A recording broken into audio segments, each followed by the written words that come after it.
Hola a todos, bienvenidos a Historia con Café. Soy Cecilia Reynoso y les platico que el día de hoy vamos a tener un episodio especial en conmemoración del 13 de agosto de 2021. Bueno, del quinto centenario de la caída de México Tenochtitlan, que de acuerdo con la historia oficial se celebró ayer viernes 13 de agosto, pero no alcancé a subirlo, entonces por eso se los comparto hasta hoy, sábado 14. Bueno, para comenzar, pues se darán cuenta de que es un episodio especial porque está fuera de la línea temática que he venido manejando en esta primera temporada del podcast, que bueno, aunque apenas van 2 capítulos, tengo pensado biografiar a muchos personajes más. Sin embargo, me pareció que dada la simultaneidad de las fechas, este año tenemos 2 fechas muy importantes, que 1521, 1821, 2021. Es decir, este año también se cumplen el bicentenario de la independencia de México. Ahora sí se cumple el próximo mes, no como festejamos en 2010. Esa no fue la oficial, esta sí es la buena.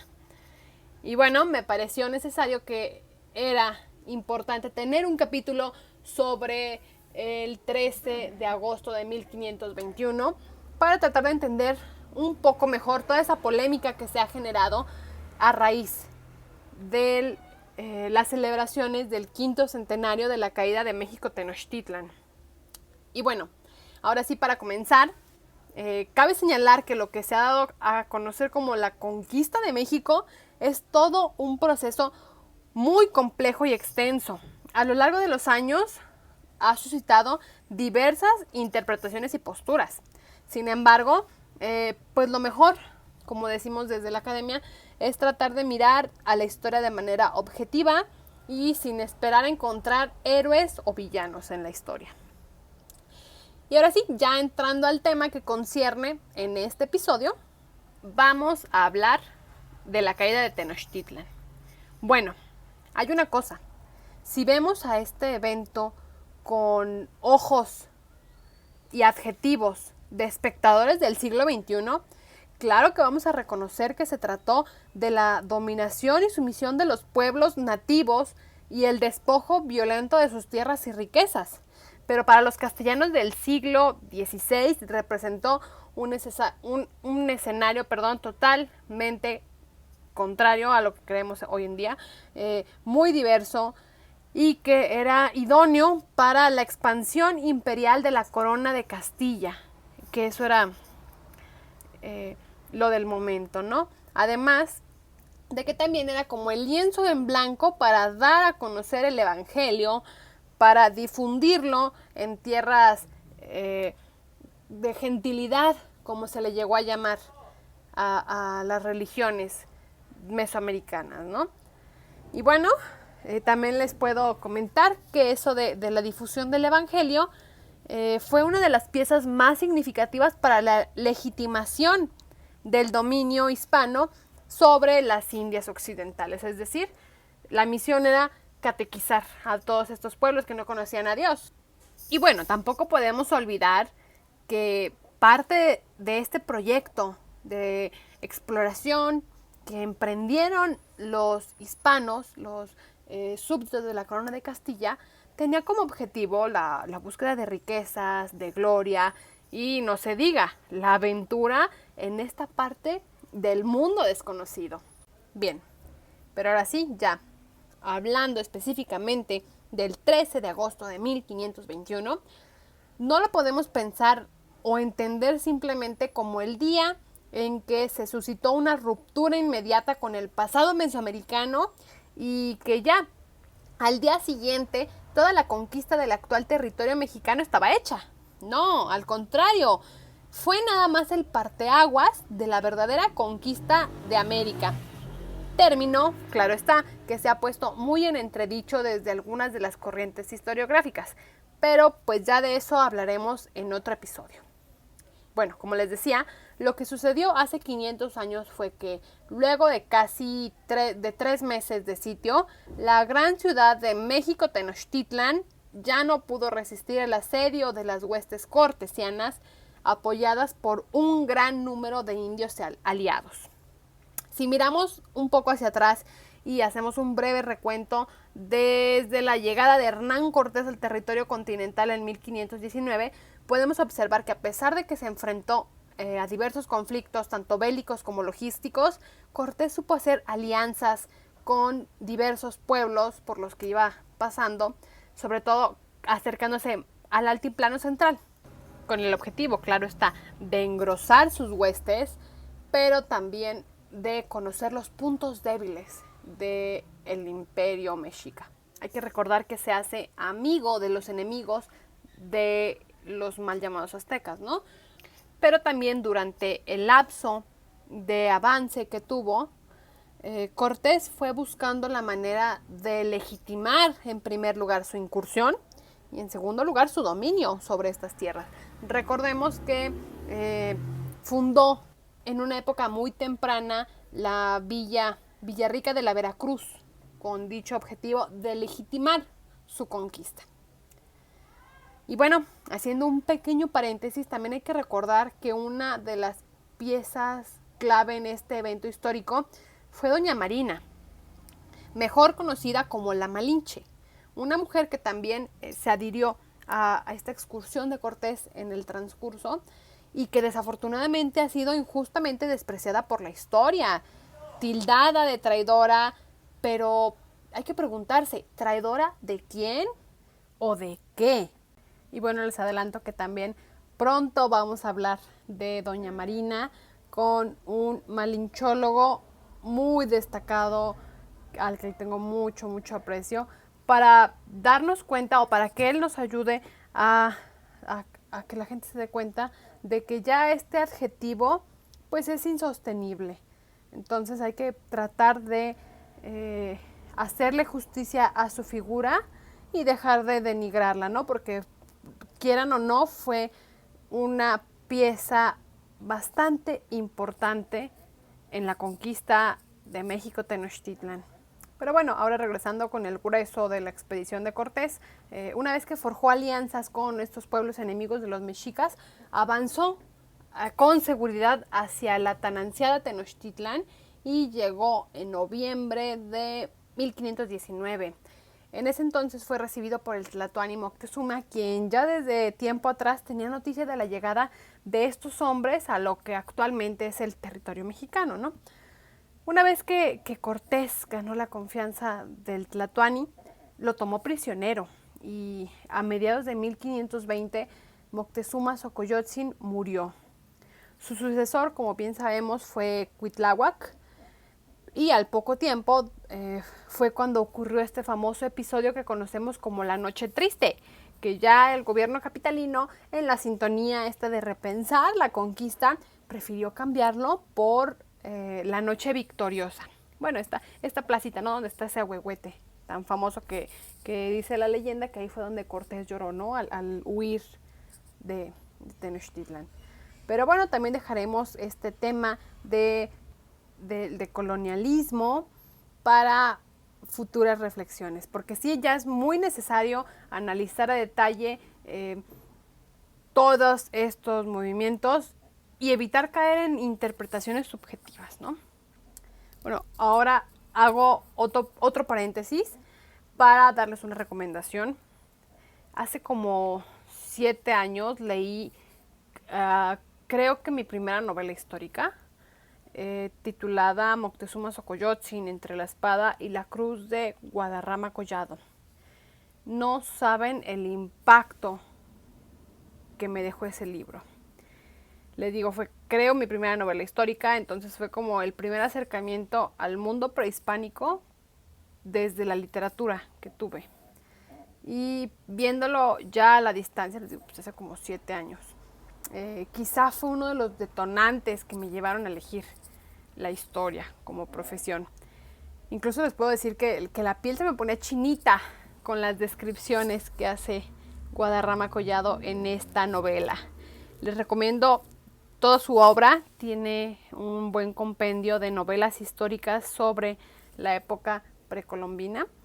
Entonces estoy segura de que sí van a encontrar material de calidad. Yo nada más les digo, he leído esta de Moctezuma Xocoyotzin y por allí tengo otra, no recuerdo, creo que es la de Tizoc, pero tiene varias, entonces échenles una leída. Y bueno, sin embargo, una vez que Cuitláhuac estuvo al mando del Imperio Mexica, pues fue breve, ¿no? Porque como él como miles de indios más, fue víctima de la guerra biológica a la que también se tuvieron que enfrentar en el Nuevo Mundo. Pues murió a causa de la viruela antes de terminar 1520, o sea, no cumplió ni un año a cargo de México Tenochtitlan. Y su sucesor, como bien sabemos, fue Cuauhtémoc, el último de los tlatoanis del Imperio Mexica. Sin embargo, pensar en su papel es de suma importancia para analizar en esta etapa. Pues además de que era bastante joven, le tocó tomar el mando en el momento más cruento de la guerra contra los españoles. Entonces, de acuerdo a varias investigaciones que estuve leyendo, o sea, era aceptar la rendición o seguir viendo a su pueblo sufrir los estragos del hambre, la sed y la enfermedad. Entonces, una vez que fue tomado prisionero, este famoso 13 de agosto de 1521, pidió ser sacrificado con un puñal enterrado al pecho para morir como había sido criado, ¿no? Como un guerrero y cumplir con el ciclo ritual del preso de guerra. Sin embargo, Cortés y Jerónimo de Aguilar y nadie de las huestes pues entendieron, ¿no?, lo que él quería decir. Ellos pensaban que Cuauhtémoc únicamente quería morir, o sea, no entendían el significado ritual que tenía ser preso de guerra. Pero pues claro que no se lo cumplieron.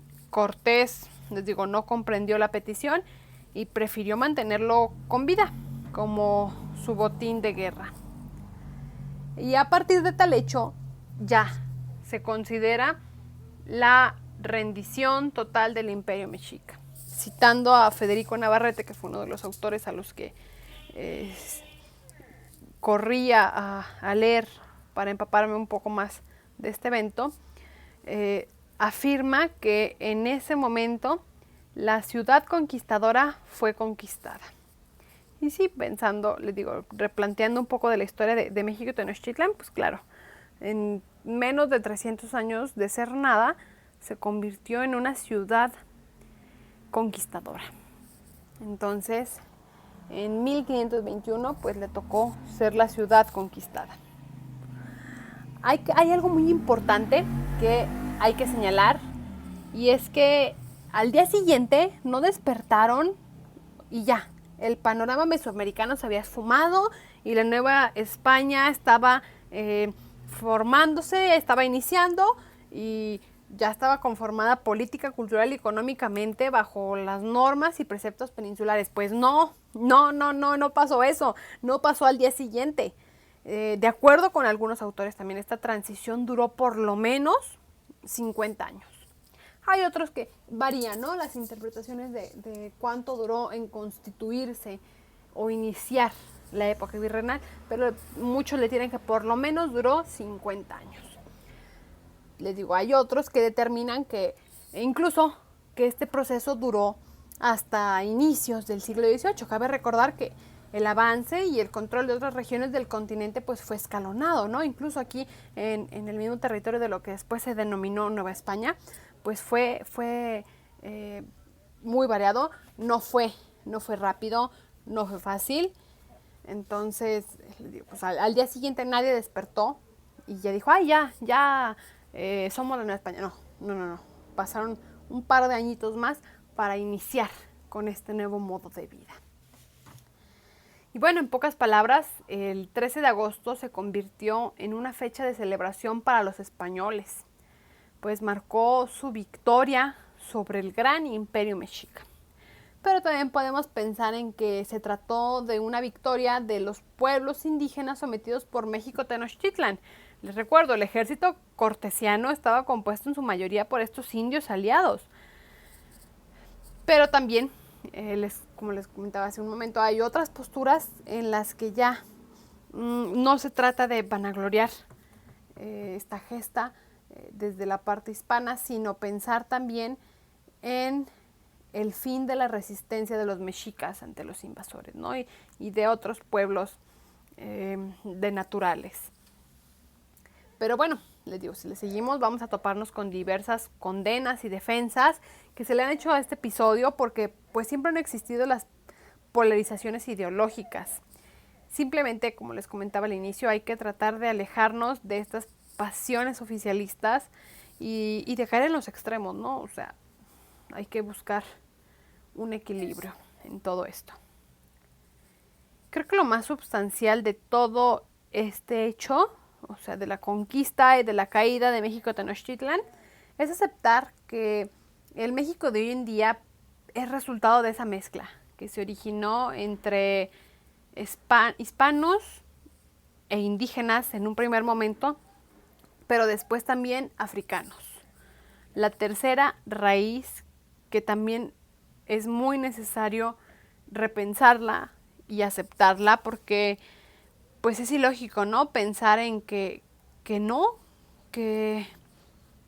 tuvieron nada que ver los esclavos africanos y que no influyeron, ¿no? En esta conformación de esta nueva sociedad. Claro que tuvieron mucha importancia, sobre todo en las zonas costeras. También de eso hablaremos, por ahí tengo pensado invitar a un par de expertos en el tema de los descendientes africanos en México, sobre todo estos descendientes de esclavos que yo sé que me van a escuchar, entonces pues prepárense para cuando me toque invitarlos. Pero les digo, ya no es posible negar ni la raíz africana ni tampoco la raíz asiática, porque también ya después, un poco más tardío, van a llegar asiáticos a sentarse aquí en lo que actualmente es México. Y claro, también ellos con su presencia influyeron en el modo de vida del territorio, ¿no? Bueno, ahora sí, antes de concluir, solamente me gustaría señalar un par de cositas más. Retomando todo esto, pues la captura de Cuauhtémoc, muy curiosamente, coincidió con el día de San Hipólito. Ayer, 13 de agosto, se festeja en el Santoral a San Hipólito, a quien posteriormente se nombró patrono de la Ciudad de México, pues de acuerdo con algunas narraciones de la conquista, él apoyó celestialmente para lograr la rendición de México Tenochtitlan, ¿no? Así como en muchos otros territorios, por ejemplo, tenemos a Santiago Apóstol, o acá en Guadalajara a San Miguel. ¿Recuerdan el episodio de doña Beatriz Hernández? Allí narré un poquito de esta cosmovisión hispana, cristiana, que viene, ¿no?, desde la época medieval, del auxilio y de la presencia de los santos en batalla. Entonces, en Ciudad de México fue San Hipólito, que justamente también coincidió con su fecha, con su celebración más bien en el calendario. Aparte, les recomiendo que revisen la geografía de San Hipólito para que sepan quién fue, porque es un personaje muy interesante de la antigüedad cristiana, que es considerado el primer antipapa de la historia. Les digo, échenle una revisada a su geografía, se van a entretener muchísimo y van a conocer, ¿no?, quién fue el que ayudó celestialmente en batalla. Y bueno, como muchos saben, hoy en día, desafortunadamente, es una de las figuras más olvidadas de este episodio.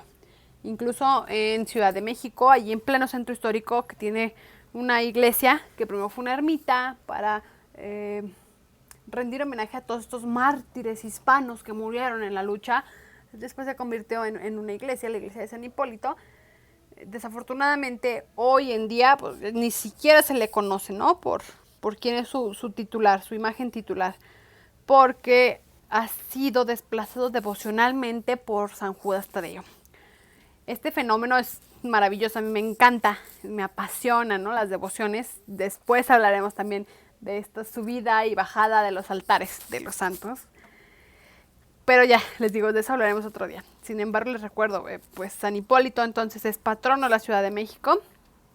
Y también por eso en los 13 de agosto pues se hacía la fiesta en grande, ¿no? El paseo del pendón, conmemoraciones por el aniversario de la caída de Tenochtitlan, misas y otros eventos de corte tanto civil como religioso. Era la manera en que se celebraba, sobre todo durante la época virreinal. Y bueno, no quiero olvidar que también de la mano de la conquista bélica llegó la conquista espiritual, un poco en este sentido. Y también poco a poco la transformación cultural de la vida cotidiana y el nuevo sistema político y administrativo se fueron dando, como les dije hace un ratito, pues dentro de este mestizaje, no se puede ni borrar totalmente la huella indígena ni imponer totalmente la hispana. Además, sumado a esto, les digo también, la presencia africana tuvo cierta influencia. Y bueno, me gustaría también hablarles un poquito de las conmemoraciones que tanto la Ciudad de México como el gobierno federal organizaron en el marco de este quinto centenario de la caída de México Tenochtitlan, que claro, van a quedar grabadas en los anales de la historia. Sin tratar de polemizar, claro está, ¿eh? Bueno, algunas notas de periódico que estuve leyendo hablan un poco de estos eventos que se organizaron principalmente con la intención de desmitificar este periodo histórico. Empezando por algunos cambios en las nomenclaturas de varios sitios. Por ejemplo, la estación Zócalo pasó a llamarse México Tenochtitlan. También, como mencioné hace un ratito, la plaza donde está el famoso Ahuehuete, que era conocido como de la Noche Triste, pues ya fue rebautizada como de la Noche Victoriosa. Sin embargo, hay que aclarar que estas reivindicaciones no solamente fueron obra de las altas esferas del gobierno, sino también se apoyaron más bien desde diversos colectivos y dicen que también desde buena parte de la sociedad civil. Pero pues me gustaría leerlos, qué opinan de esto. Y no sé, les pregunto, ¿consideran que realmente estas son maneras adecuadas para desmitificar la historia? Cambio sobre todo en la nomenclatura, tratar de borrar esa parte para ajustarla, ¿no?, a lo que se quiere, creen que sea lo correcto. Y bueno, sin embargo, creo que lo más polémico de estas celebraciones han sido la reproducción monumental del Templo Mayor sobre la plancha esta del Zócalo. Yo creo que ya vieron esa maqueta que se inauguró justamente el día de ayer y que va a estar hasta inicios de septiembre allí montada, en la que cada noche se hará un espectáculo de luces, ¿no?, como se ha acostumbrado en los últimos años en diversos edificios, ¿no?, de importancia así histórica. Pero les digo, yo creo que ya estuvieron un poco al tanto porque las redes están llenas de esto. La disputa más acalorada fue respecto a que una gran cantidad de personas, incluyendo a personalidades del medio histórico y arqueológico de México, pues alegaron de que se trató de un gasto innecesario. Un presupuesto, claro está, que pudo haber sido destinado a la investigación o, algo muy importante, a la reparación del techo del verdadero Templo Mayor. Esos vestigios que están a escasos metros de la maqueta esta de cartón. Pues hace unos meses, no sé si recuerdan, cayó una lluvia así estrepitosa en Ciudad de México que echó abajo el techito este que cubre la parte, según es más alta, de lo que fue la Gran Pirámide. Bueno, perdón, es un término incorrecto, ¿no? Pirámide. El gran adoratorio, el Templo Mayor, y que pues se ha rescatado, ¿no? Tiene arriba unos adoratorios.